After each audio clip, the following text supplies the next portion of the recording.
Ito, pasensya na kung hindi ako nakapag-vlog ng mga nakaraang araw. Medyo naging busy lang talaga tayo. Meron lang tayo nakasikaso kasi.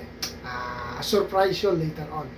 So mga kadugo, ito magbablog ako kasi meron sa ating nagtanong, yung ating number 1 daw na follower and subscriber sa channel natin. So si Madam Baby Tipanyo ng Taguig City. So sa'yo, Ma'am Baby Tipanyo of Taguig City ha. So ang katanungan niya po sa akin, isa ring magandang topic po to para i-discuss dito sa channel ko, no? Isa siyang dog breeder, puro toy dog po. Shih Tzu, I guess meron siyang mini pincher I guess, and meron pang iba. So hindi niya na gano'n na-elaborate pero member ko po siya sa group, okay? Ang tanong niya po sa akin gusto niya pong mag-sanitize ng kanyang kennel. Kung safe daw po ba gumamit ng Clorox or chlorine sa paligid ng kennel.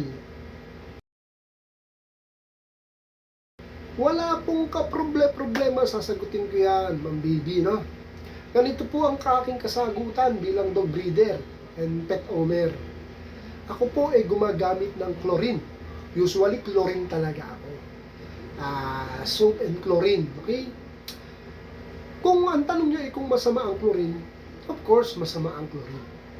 Conforme po sa ating paggamit at kung paano natin iingatang gamitin para sa kennel natin. Even sa bahay, di ba, ginagamit naman natin, conforme rin sa paggamit. Nasabi ko po conforme sa paggamit. Sample lang po kita ng anak. Sample ko sa akin. Pag naglinis ako ng kennel ko, sa previous vlog ko, every time kasi, mostly pala, yung pinagbanlawan ng misis ko, tinatapon namin yun sa paligiran ng kennel. May chlorine and soap yun. Bababad ko ng 5 to 15 minutes, babanlawan, ubusan, papakabanlawan po yun. Okay? Tsaka lilinisin, patutuyuin ulit. Ganun yun. Yun usual na yun. Ngayon, mas i-elaborate po natin explanation. Kung kayo po ay gagamit ng chlorine na puro, wala rin pong problema. But be sure, wala po ang alaga natin sa kennel. Or wala po ang alaga natin doon sa cage niya. Tapos tsaka natin lilinisin ng chlorine. Kasi po, ang chlorine is napaka-harmful po niyan, especially sa lungs, sa respiratory po ng alaga natin. Sa tao po, masama rin yun, masinghot yung amoy ng chlorine kung lagi natin masisinghot. Remember, chlorine po yun. Pure chlorine po yun. Harmful po talaga yun kung lagi po nating mai-inhale kahit even tayong tao. What if to pa mga alaga natin, especially mga puppy. Kung lagi nyo maamoy, masama po talaga yun sa respiratory nila. Magiging safe sila sa pamamagitan ng nasasabi po tayo mga handler, tayo mga pet owner. Kasi chlorine talaga ang pinaka-the-best, pamatay ng bakterya. Para sa akin, medyo mura pa. Chlorine and soap, okay? Tanggalin po muna natin ang maalaga natin bago natin lagyan ng chlorine yung kapaligiran ng kennel at ng bahay natin.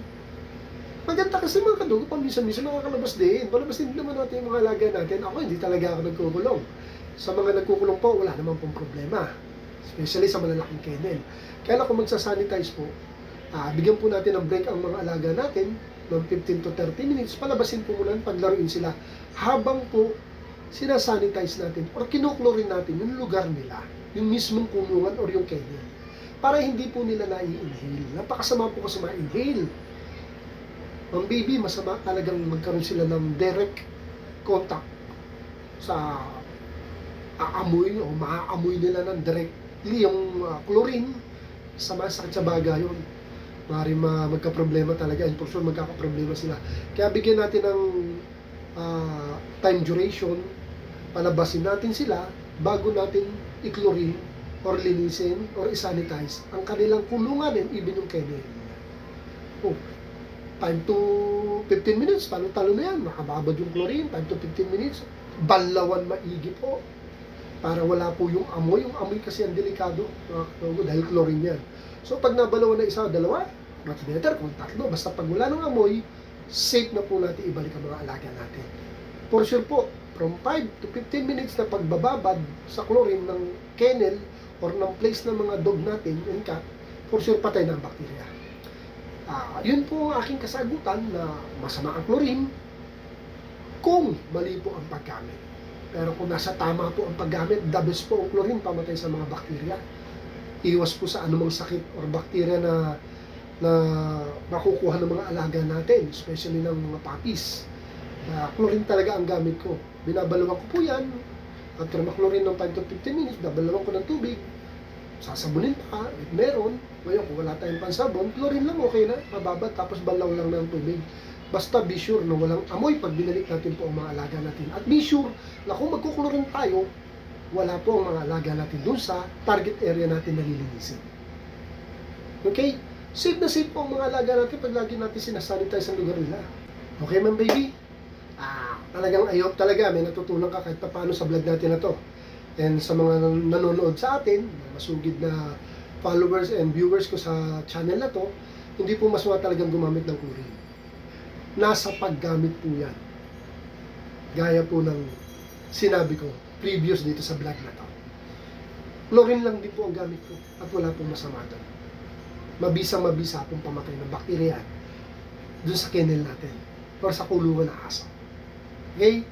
So, Mama Baby Tipanyo, thank you po sa pagtitiwala nyo at naitanong nyo sa akin yan.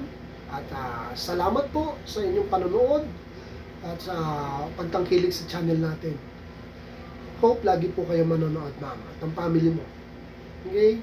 And being a dog lover talaga, solid tayo. So, dito na lang, Mama Baby. And sana nasagot ko. Thank you. And thanks for watching. God bless, pa. Thank you for watching.